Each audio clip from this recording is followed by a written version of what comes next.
Hi guys, welcome back to my channel. My name is Katie. I'm a volleyball coach in the Ohio region. I've been coaching for about 7 years now. I'm on my 19th and 20th team, and it's also been about 7 years since I posted a volleyball related video on this channel. So I figured the first video back, I'm really hoping to do a lot more videos in the future, but would be a Q&A about the most common questions that I got on my previous videos.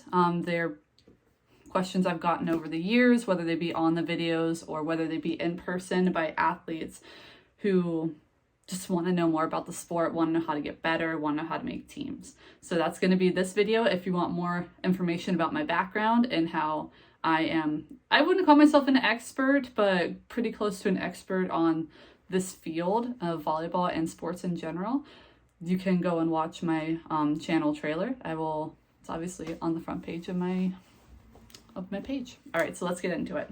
All right, so I figured we would make this short and sweet. I have a few of the most common questions that I get asked written down, and we're gonna go through this.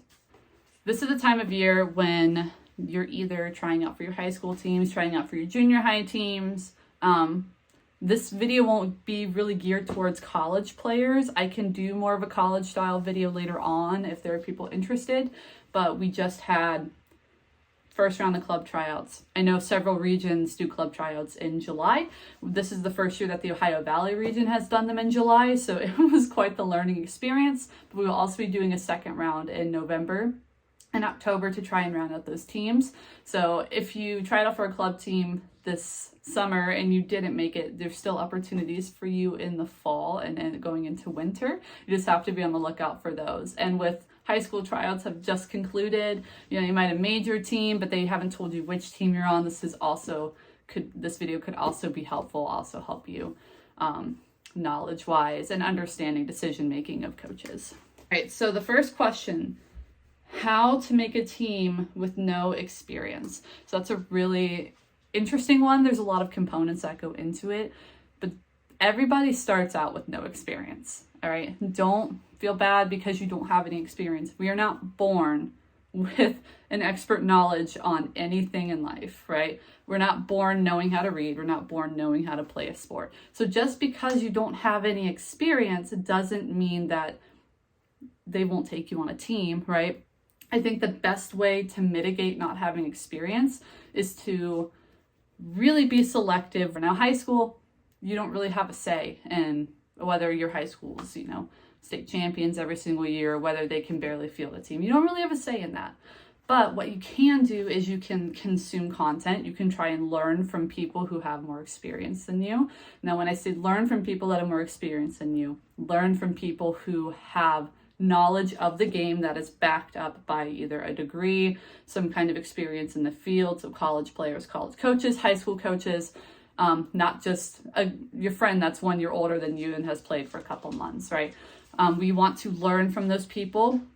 I would suggest if your school has open gyms, go to the open gyms. Go to every single open gym possible. If there are clinics, go to the clinics. Volunteer. I know a lot of schools run camps. In the Ohio area, basically every single school runs camps.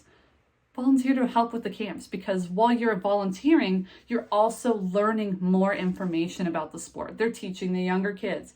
And if you don't have that experience level, well, now you're hearing it for the first time and you need to really be listening. A lot of colleges will have camps that are designed for people of all age groups. I mean, I went to college camps all the way up through my senior year of high school, and I still learn things all the time. So find every opportunity you can, and if you really want to make a team, you have to commit yourself to wanting to be on that team, right? We don't care about the level of the other girls. You want to make the best opportunities for yourself, so it's not about just being better than 1 or 2 players. It's about being the best that you can be and really pushing yourself. So take every opportunity that's given to you to increase your knowledge of the game, increase your skills, increase your conditioning, right? Conditioning is also a really big aspect of it, because if you're not conditioned, if you can't run 3 laps around the gym, that's not going to be really beneficial to you in the long run. So take all the opportunities you can to not only increase your physical skills, but your game IQ or your game knowledge as well. And your coaches will take notice. If you're making these leaps and bounds every single week and you're asking questions and you're asking all these things about the game and about how the game works, they're going to notice that. But then you have to put that into effect as well, right? You can't just know it and not use it. You have to show that you can use it in a game situation or a drill situation. If you want a more in-depth knowledge about how to make a team with no experience, it can be a high school team, it can be a club team. My videos of how to make your 7th and 8th grade teams that I have on my channel are a little bit more in depth and would be a little bit more helpful as well in that, because there's a lot more information about how to talk to your coaches and things like that. They are 7 years old, but all the information there should still be valid to this day. Next question. Somebody asked about the different types of serves. That whole aspect of the game could be a video in itself, and it probably will be, because I really like serving. It's one of my favorite things about the game. But basics of serving. There's underhand serving and there's overhand serving, right? There are different subcategories. So once you get into overhand serving, there's jump serving, there's jump float, there's the top spin. There's so many different kinds of serves you can do. But basically, as a beginner, you could learn by starting with the underhand serve. A lot of clubs now don't even teach underhand serving. A lot of players that I've been getting have never underhand served in their life. I can't tell you whether that's a disservice to that player, because that's also a really beneficial skill for running drills, or whether, that's good for them. We'll see as time goes on. But I started with underhand. I started when I was 9 and I was in 4th grade. And then I went to overhand. And then you kind of do the progression. So you start with underhand. Some coaches, some clubs teach what's called the Japanese floater, which is like a halfway serve. So you start here and you hit like that. That to really help with that transition from underhand to overhand, but then you go to overhand. If you want more context on different types of serves, like more specifically the subcategories, I can do a video on that. Let me know in the comments if you would like to see that. All right, next question. How do you know if a coach actually likes you when they're really hard on you? So that is something that's near and dear to my heart, okay? So one thing that you need to know about coaches, they are people too, all right? I'm a human being, right? I have emotions, I have bad days, I have good days, but something that goes along with being a coach and being an adult is you have to have emotional regulation, and you have to have some kind of emotional intelligence, okay? We've all had a coach who their mood and how their day went affects how practice is going to run. And if they had a bad day, you knew that you were going to be running or conditioning all day at practice, right? If you're a coach and you're watching this, please do not be that coach, okay? It is a very traumatic experience for every player involved, because they never know what kind of day they're going to have.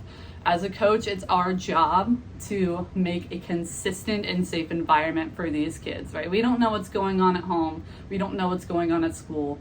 The court and the gym should be a safe place for everybody where they can forget about their problems. Even you as a coach, you should be able to forget about your problems as a human being while you're in that space and just focus on what we all love to do, which is volleyball.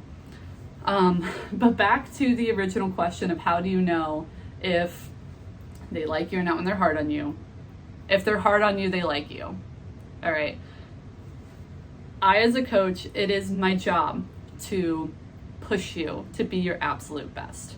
Okay. If I see that you can do something, I know you can do it, and you're not doing it, guess what? I'm going to push you. And sometimes, depending on the athlete, I might push harder than others. I'm not a yeller. I reserve yelling for very specific situations, but I'm going to push you, and I'm going to continue to push you, and I'm going to be hard on you. I'm not going to allow you to say, well, I can't do this. Can't is not a word that I ever allow in my gym. So if your coach is pushing you and they're hard on you, it is because they like you and they see the potential and they know that you can do it, right? If your coach does not push you and they are not hard on you, either your coach doesn't know what they're doing or they've given up on you, right? If a coach tells you something over and over and over and over and over again, and you still don't do it, and all of a sudden one day they don't talk to you, They don't, make you a leader in drills. They don't really force you to try and learn new skills. It's because they've kind of given up. And that is a sad fact. We try not to. But there are just some athletes where sometimes it's just better to cut your losses. If they're not going to listen, your time is better spent developing the athletes who really want it and the athletes who are listening. All right. So if your coach is hard on you, it is because they like you. It's because they want you to succeed and they see the potential in you. So take that with what you will. Like I said, we are humans. So sometimes if a coach, there is a difference between them being hard on you because they know you can do it and them not having emotional regulation as an adult, right? We have to understand that difference, but most of the time it is because they like you. Next question. Is 13 or 14 too old to start? No, it is not. Most schools do not start with sports until 7th or 8th grade, right? 13, 14. Now, there are going to be opportunities for you outside of school to go and get more training. Here in Ohio, we have teams as young as 9 or 8. We do clinics for kids that are, really young, like 5, 6, 7. Some of the really elite clubs are even doing it younger. We've done that in the past. We've done camps where, they bring the parents and they're just learning basic skills about how to throw a tennis ball and things like that. But 13, 14 is around the time where you actually start to be able to play the sport. You're using the heavier ball and the net gets higher and all that. So it is definitely not too old to start. Like I said, there are opportunities for you to start when you're younger, but 13, 14, I think that's like the perfect age. You're starting to grow, you're starting to learn those new skills. Cognitively, you're developing more, so you understand a little bit better, you have more emotional regulation as a player, right? We just talked about that as coaches. As a player, you start to be able to regulate a little bit better. I think it's a good age, so 13, 14, perfect. Any age is fine. You can start at senior high school. Some of the best players in the nation start when they're in high school, right? But just start. No time is better than right now to start. Okay. Question, when is volleyball season? All right. So I kind of talked about it a little bit in the beginning. It's right now. It starts August, June, July, August. That's considered preseason for high school and for junior high. Each state's a little bit different, but in Ohio, we generally start in about June, the beginning of June. Because club for regional levels, American, mostly ends in May. If you get a bid to nationals, you might be going to, you might be practicing, or if you go to Navy Pier or one of those end of season, you might be practicing a little bit longer. But for high school, preseason starts around the end of May, beginning of June. Tryouts are in August. And then, you go through your school season. If you go all the way to state championship, October, November, and then normally tryouts are in October, November for club, and then practice starts December, January, just depending on your club. But the actual high school season, which is where most athletes play, is right now. It's August, right? So if your school hasn't had tryouts yet, try out, or, we have club tryouts coming out in November and October. So that's another opportunity that's coming up pretty quick for you to get on board with this sport. All right. So the last question is investing in gear. So this is a question I get asked a lot, whether it's specific brands of gear, what kind of gear, do we have to have the really fancy things? Do I need anything at all? It's a double-edged sword, because I know the benefits of having volleyball specific gear, but if it's something where you're just starting out in a sport or in this sport specifically, I would say take a little bit of time before you spend potentially $200, $300 on gear to see if it's something that you actually are going to continue with, even if it's for just a season, or if it's something where, you like it for a month or two, but then you're ready to move on to something else that interests you a little bit better. All right, so now that disclaimer is out of the way, let's first talk about shoes. All right, so shoes are, I think, one of the more important pieces of gear. They're also most of the time the most expensive investment when it comes to gear. I will always advocate for volleyball specific shoes. I know a lot of kids nowadays, they're wearing basketball shoes because of the ankle support, but they're built pretty similar to volleyball shoes, but I just, if I'm playing volleyball, I want volleyball shoes. Now, there are several brands who make volleyball shoes. Nike is a great brand.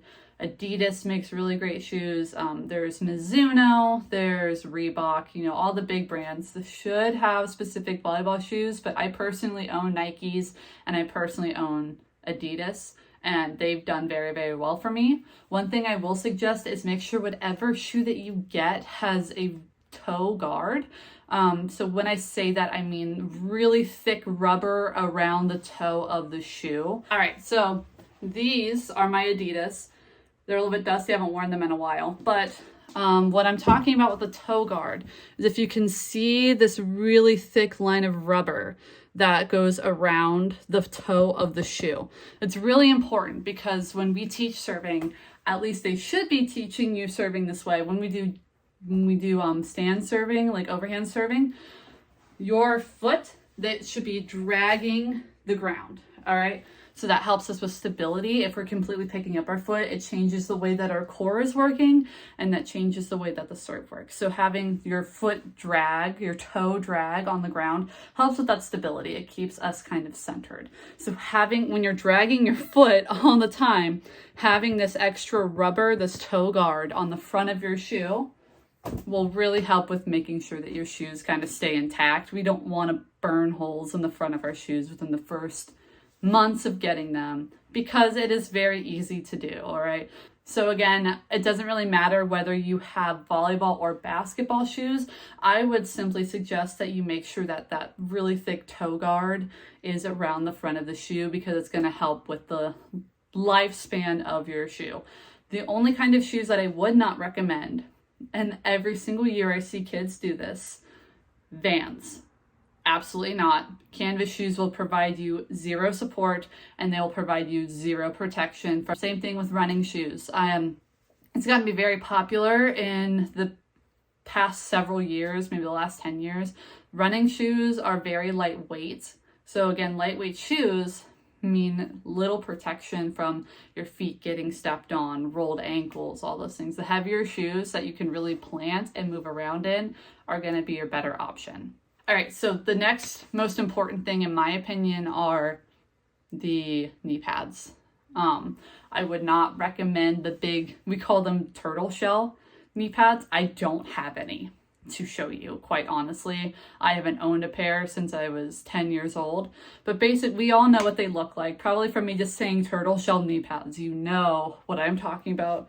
They are, it has a normal sleeve and then like a giant turtle shell on the front of it. Now, a lot of newer players will buy these because they think it's going to give them more protection. They think it's going to be better, but truth be told, we can always tell the newer players because they are the ones who have the turtle shell knee pads, okay? If you don't want to be perceived as a newer player, do not buy the turtle shell knee pads. Also, just from my experience, thinking back to when I was wearing them, I felt like if my knees rolled around, if I use them, it's a half spear, right? So if you move at all, your knees are going to the side or you're moving forward, all that. There's not as much stability because you're literally balancing on the spear. Just get the ones with a flat front. Nike, I had Mizuno for a while, Adidas makes them. All the ones, flat front, they have enough padding that it's protection, but quite frankly, you shouldn't be diving on your knees anyway. You should be diving on the sides of your legs. So it's basically just there as a barrier so you don't get floor burn. So you don't need a giant turtle shell knee pad in order to stay safe with your knees. Okay, so the last couple things I'm going to talk about when it comes to gear are things that I don't think are 100% necessary. You can use them if you like, but they are not necessary to have to play the sport. The first thing is going to be elbow pads, okay? It's become very popular in the past several years. Every single college team, all their players are wearing them now. I personally never use them, so I don't really have an opinion on how they work, but they've become very popular. I'd say if you're going to be a DS, if you're planning on being a 6-rotation player, if you're going to be a serving specialist for your team, probably a good idea to invest in them. Don't wear them for the first time at a game because, you know, it's constricting on your arms. So it's going to change the way that the game feels. Make sure that you get several practices in with them before you use them in a game. But it is another added expense, so it's something I don't 100% think is necessary, but it is something. Again, it's added protection for your elbows and your arms, less floor burn, things like that. So it is something that you can buy, but it's not necessary. If you guys have any more questions about gear, or if I didn't talk about something that you think is part of the gear kit for volleyball that you think I should have, please let me know in the comments and I can address it if it's something that I am aware of, which I am aware of most things when it comes to the sport of volleyball. So hopefully I can help you. But other than that, those are going to be the questions for today. Like I said, if you have more questions, please feel free to comment down below. I love learning and I love learning new things about the sport. So if it's something that I'm not aware of, it's just an opportunity for me to learn as well. Okay. Like I said, if you have any questions, if you're 7th, 8th grade, if you're new to the sport, check out those videos about how to make your 7th and 8th grade volleyball teams. I think they're going to be a little bit more beneficial. I look very different in those videos, again, because they were 7 years ago. I was like 19, all right? So check out those videos. All right, so if you found this content helpful at all, or you know, if you want to see more content, I really, really love talking about the sport, and I really, really love helping people learn more about the sport. It's literally why I majored in coaching in college, all right? Please feel free to leave me a comment, like the video if you liked anything, if anything in this video was helpful to you. Make sure you subscribe because that tells me, again, you're enjoying the content and it will allow me to keep making videos like this. I hope you guys have a really great day. Good luck with any tryouts or making teams, whether JV, varsity, you know, all those things. Good luck with making your teams, and I will talk to you guys in the next one. Bye!